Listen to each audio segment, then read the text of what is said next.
Hi, I'm Charles Arthur. I'm Technology Editor of The Guardian, and I'm here to talk about the Samsung Galaxy S4 and the HTC One smartphones. Let's start by looking at some phones that have come out in the past couple of years. There's the Google Galaxy Nexus S, Sony Xperia S, iPhone 5, the BlackBerry Z10, Nokia Lumia 920, and the HTC One, and the Samsung Galaxy S4. As you can see, the latest two are quite different from the others. They're coloured for one thing. They're silver in the case of the HTC One, white in the case of the Samsung, though you can also get it in other colours. But it's also noticeable that they're quite a bit bigger. The screen size is substantially larger, which is part of the fact that they come out of Asia, and in Asia larger screens are much more popular, and that's something which seems to be catching on more generally. So you can see it in the BlackBerry Z10, for example. The size of the screen is not quite as large, but it's comparable with the Samsung. HTC itself is coming out of Taiwan.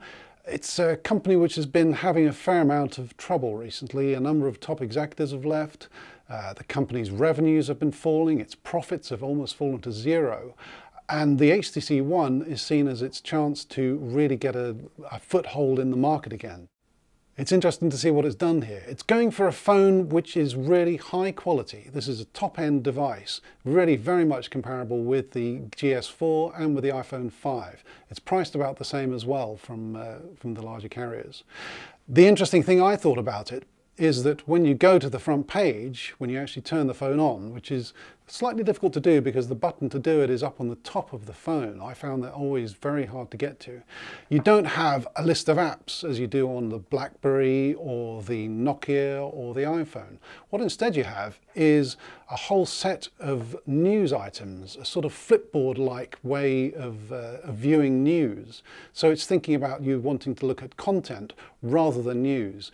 The camera is rather well done, I think. It's a very simple camera when you come to it, but it does have all sorts of settings if you want to go and really knock yourself out. So you can do self-timers, you can do cropping, you can have different video qualities. If you want to get semi-professional with your camera quality, then you can. Yet at the same time, it's got a very simple setting so that you really aren't going to overrun and get confused in what you're trying to do with it.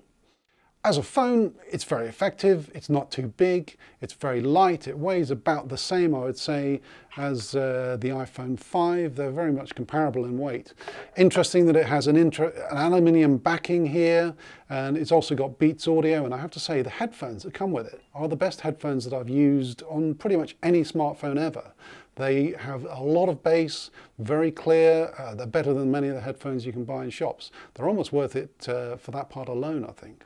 And it's a beautifully made piece of kit. No complaints at all about the build quality and the sound quality from the speakers. It's also got built-in speakers at the top and the bottom, which you can use if you want to be annoying to everyone else in the train carriage and play your music out loud. Again, the quality there is very good.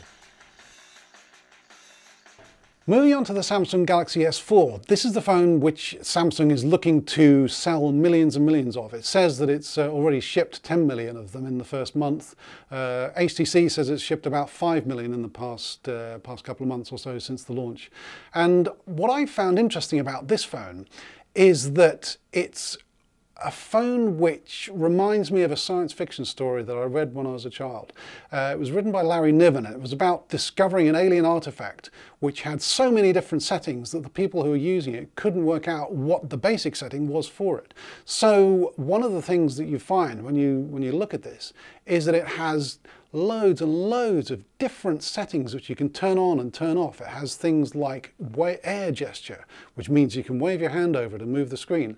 It has eye scrolling, so that if you move your eyes up and down when you're looking at it, the screen will follow you. There are so many different choices that it becomes overpowering, and you find yourself turning it off. Samsung is packing so much in that you can easily get lost in the phone.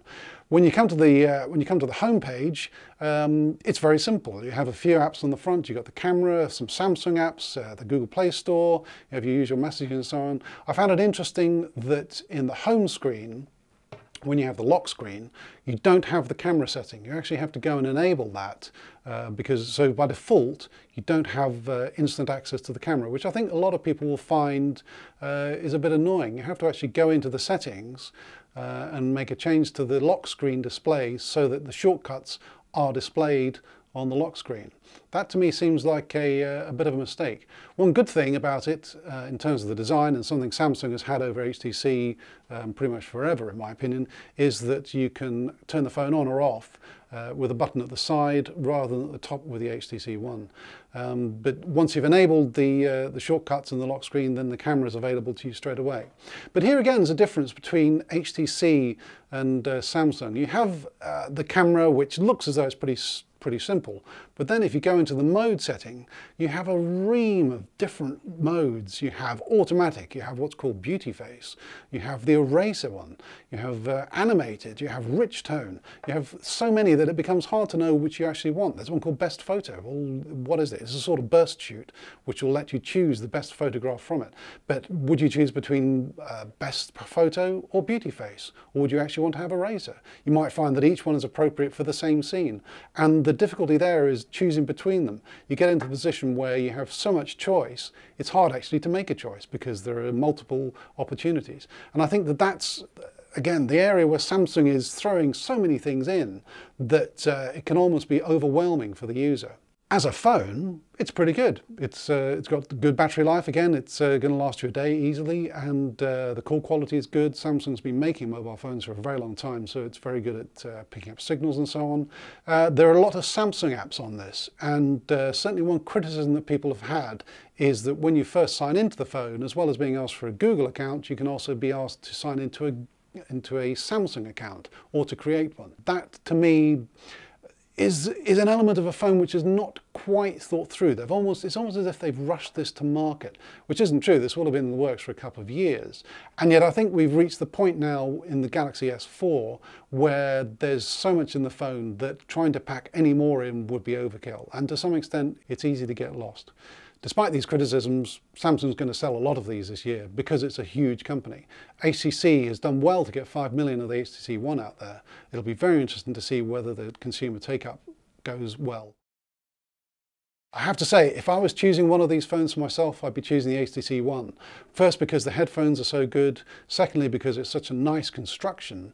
If you compare the aluminium construction to the plastic of the Samsung, which in comparison doesn't feel like such a great phone in terms of quality. And thirdly, because with the HTC One, you can find your way around pretty easily. It's not too hard, and you won't get lost inside the phone.